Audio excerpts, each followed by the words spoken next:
Vou começar pelos protestos, Paulo, só para pegar uma carona no que o Constantino falou, e depois eu falo da CPI, talvez até num segundo momento, numa segunda intervenção, para não ficar muito longo. Então, sobre os protestos, eu concordo com o Constantino, acho muito ruim a grande mídia, a grande imprensa não ter dado o destaque devido. Acaba caindo naquela pecha de que é parcial ou de que é contra o governo Bolsonaro. E aqui eu acrescento o seguinte, nos Estados Unidos, aliás, onde o Constantino mora, é muito comum uma emissora, um determinado jornal, apoiar este ou aquele governo, ser republicano ou democrata. Não tem nenhum problema em relação a isso. Mas isso não quer dizer que a imprensa tenha que ignorar a notícia. Nos Estados Unidos a gente sabe que a Fox News é abertamente republicana, a CNN é abertamente democrata, mas daí você tem que, a partir daí você tem que agir com um determinado apreço pelos fatos e pela objetividade. Então esse é meu preâmbulo. Acho ruim ter ignorado, de grande maneira ter ignorado as manifestações a favor do governo Bolsonaro.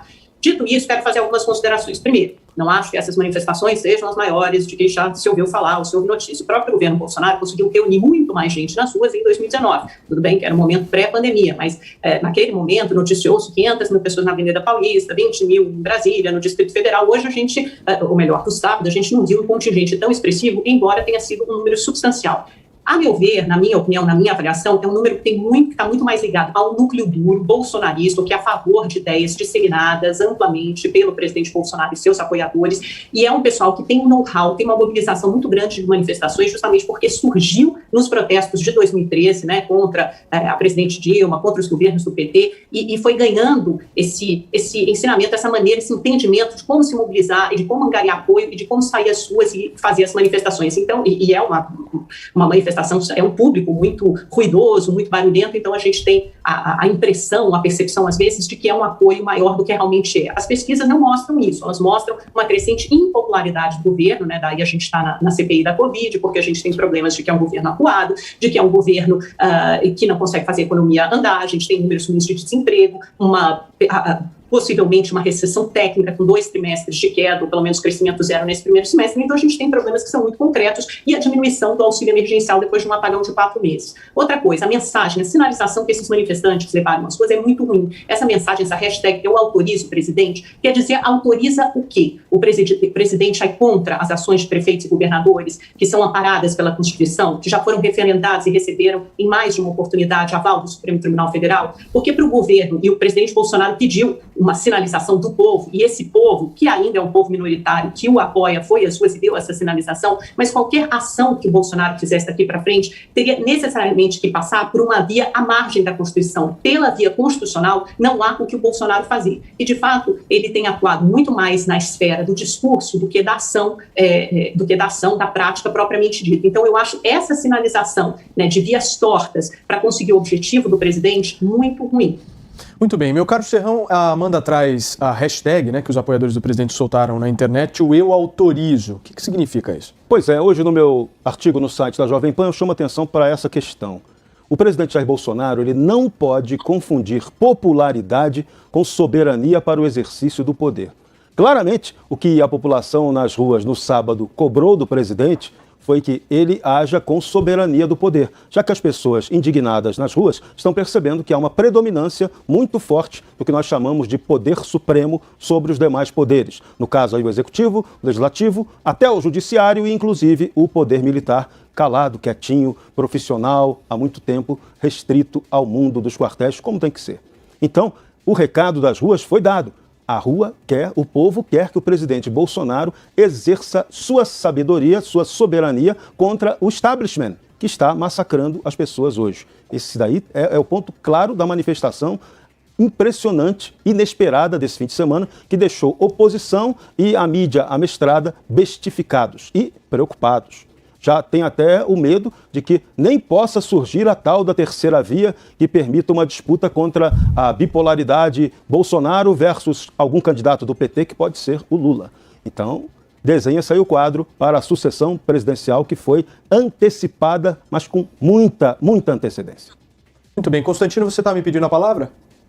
Pedi sim, Paulo, porque é o seguinte, a Gazeta do Povo, inclusive, acabou de publicar um texto com várias entrevistas com líderes desses movimentos, até porque é uma coisa a chamar a atenção aqui importante. Não teve uma organização concentrada, né? Não teve sequer liderança, foi um movimento muito espontâneo e orgânico. né, que surgiram das redes sociais, de indivíduos e tudo mais. É muito importante pontuar isso. Né? Mas conversando com bolsonaristas ou deputados ou algumas lideranças, eles explicam, né, a quem teve curiosidade de perguntar o que é o eu autorizo. E veja, não tem nada de antidemocrático. O Rodrigo Maia chamou as manifestações de antidemocráticas, ele acha democrático a manifestação de falar que o Lula faz bem ao debate na política brasileira. Né? Então veja quem é, né, que diz isso. Na verdade, é um basta, é um grito de indignação e desespero e cansaço em relação aos abusos que têm vindo do sistema, do próprio Supremo, daqueles que têm rasgado a nossa Constituição. Estão, no fundo, clamando pela solidez institucional no país. Chega disso, estão querendo que o presidente lembre, né, que existe um papel a ser exercido e que ele tem que ter coragem para enfrentar esses que estão tentando destruir a democracia brasileira enquanto falam em salvá-la ao lado do Lula. Né? Eu quero dar alguns exemplos aqui. A respeitadíssima jornalista Miriam Leitão, do Globo, né, escreveu uma coluna no fim de semana, porque a esquerda sentiu o golpe, viu a quantidade de gente na rua. Né? Escreveu uma coluna dizendo que não tem dois extremos na eleição, que só há um extremo e ameaça a democracia. O Bolsonaro. Vejam só, o Lula jogou o jogo democrático, segundo ela, só se for mensalão e petrolão sob a influência do Foro de São Paulo. Né? Excesso de democracia, Venezuela, podemos concluir. Eu já falei do papelão da mídia, né? Mas o UOL dava destaque assim, bolsonaristas interditam as ruas do país. Né? Nem nas manifestações do MST, né, que é um movimento que só sabe fazer isso, eles dão esse tipo de manchete. Então o jogo está muito escancarado. A turminha do MBL, né, o líder do MBL chamou de entretenimento para idosos, enquanto que o Arthur Duval, o deputado estadual, foi enxotado por pessoas comuns, né, ou por idosos, que fica pior ainda para ele, né, como lixo, como traidor. Né, o MBL ajudava a mobilizar manifestações iguaizinhas na época do impeachment da Dilma, mesmo público, que aliás eram os seus eleitores, né? Vamos ver quantos votos eles vão ter daqui para frente. A outra da Folha de São Paulo, a tal da Marilis, escreveu que é uma seita antidemocrática. Entendeu? Então, o Paulo Pouzonov escreveu na Gazeta do Povo uma coluna muito boa, falando assim, não é um bando de idosos entediados e nem uma seita antidemocrática. É um terço da população com demandas legítimas, só que não enxerga que as demandas são legítimas, por mais que você discorde de uma coisa ou outra, mas só que não enxerga a legitimidade da indignação, é essa turminha presa nessa bolha cada vez mais irrelevante, que são os próprios jornalistas, essa turminha. Né? Então, fora da bolha, todo mundo já enxergou que são pautas legítimas. Ou alguém vai negar o ativismo do Supremo, ou alguém vai negar que uma urna que não pode ser auditada é um problema para a confiança no jogo democrático. Ou alguém vai negar que o sujeito que fala em ameaça à democracia ao lado do PT não passa de um canalha e de um hipócrita. Então, as pessoas já se deram conta do que está acontecendo e foram autorizar o presidente no sentido de simbolismo. Ou seja, o presidente tem apoio e não esses que rasgam a Constituição falando que vão protegê-la. Agora, eu quero saber de vocês se vocês acham que teve grande repercussão na mídia essas manifestações. Você acha, Amanda, que teve ou não?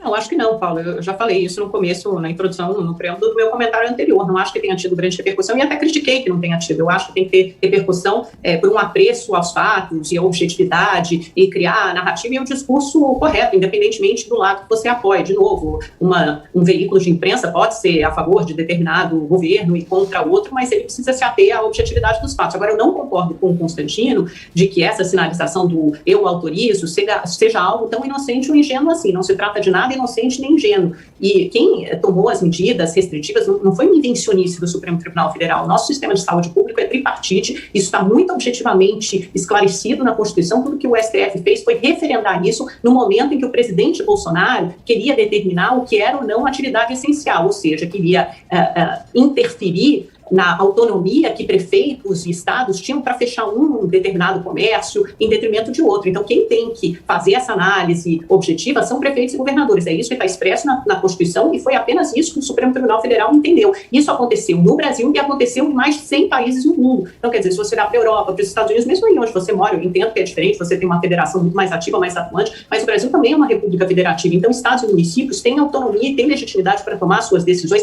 inclusive medidas restritivas, sim. E esse povo que foi à rua é uma parte do povo, é uma parte dos apoiadores do presidente Bolsonaro. Como prefeitos e governadores, tem uma parte dos apoiadores, como há muitos outros que são contra o governo Bolsonaro, mas obviamente não saem às ruas agora, simplesmente porque a gente está no meio de uma pandemia. Então não houve conclamação, não houve um chamado para que essa outra parte da população, que é igualmente legítima, saia às ruas e defenda outros valores que não esses que estavam colocados ontem. Agora, ou melhor dizendo, no sábado. Agora, essa narrativa e essa defesa incessante, sempre flertando com medidas antidemocráticas, sempre flertando com medidas golpistas, bolsonaristas, por mais que elas passem de um cão que ladra e não morde, elas vão desafiando e testando as instituições e testando a democracia. A gente viu o que aconteceu nos Estados Unidos com a invasão do Capitólio, o Congresso americano. Volta a dizer, é uma coisa que pode acontecer aqui no Brasil. Urnas auditáveis, como se a gente tivesse aqui alguma demonstração, alguma prova, alguma evidência de fraude nas urnas. Essas mesmas urnas elegeram o Jair Bolsonaro para 28 anos de mandatos no legislativo e depois para o mandato presidencial. Elegeram vários deputados bolsonaristas, elegeram mais de 50 do PSL. Então, que urnas fraudulentas são essas? Esse é mais um jogo para um governo que não governa, não é comprometido no combate à pandemia e quer constantemente transferir a responsabilidade para governadores e prefeitos. Só que a responsabilidade é dele, do governo federal, que se omitiu durante boa parte dessa pandemia. Vai lá, Constantino. Bom, esse é um bom exemplo da narrativa da bolha, né? Veja, antidemocrático é o que o governo estadual, muitos governos estaduais e o próprio Supremo têm feito com o país. Isso é antidemocrático, né? E, repito, 1/3 da população que apoia o presidente não está querendo atentar contra a democracia. E a Amanda cita o exemplo do Capitólio, que é sempre o exemplo que essa turma gosta de usar para alimentar a narrativa. O presidente Trump pediu para que marchassem em paz e foi muito claro quanto a isso. A coisa sai de controle porque tem muita gente indignada, né? Como aqui nos Estados Unidos, o caso foi dezenas de pessoas votarem por correio, mudarem as regras do jogo. O Joe Biden é o presidente mais popular da história dos Estados Unidos, só que as lives dele têm menos visualização que as minhas, e sempre muito mais gente dando dislike do que like. É um paradoxo, né? Então, as pessoas estão saturadas desse abuso. A Amanda diz que as pessoas só não saem das ruas para manifestar contra por causa da pandemia, o que é uma outra piada de mau gosto. Boa sorte pro governador do Sul ou de São Paulo, quem quer que seja, colocar 10% desse montante nas ruas. Né? Tiveram cenas ali de imagem dos ministros todos do Supremo e as pessoas tacando tomates. Isso é extravasar, né? É uma forma de extravasar a indignação do que estão vendo. São esses ministros supremos que, além de soltar traficante, né, soltaram o Lula, tornaram o Lula elegível, não deixam o presidente governar, rasgam a Constituição para preservar direito político para a presidente Dilma, que sofreu impeachment, abrem inquérito ilegal do fim do mundo que persegue e prende jornalista ou deputado, tudo isso sob os aplausos de uma mídia esquerdista corrompida e que deve morrer de saudade do Mensalão e do Petrolão. Então o povo lá fora está percebendo as coisas, não adianta. E isso é prova. Né? Agora, as pessoas que vivem de narrativa vão falar isso, né? Ah, não, se não fosse a pandemia, tem ainda mais gente contra o presidente. Aí o que eu posso contra-argumentar, né? Boa sorte com a torcida ao lado dos unicórnios e duendes.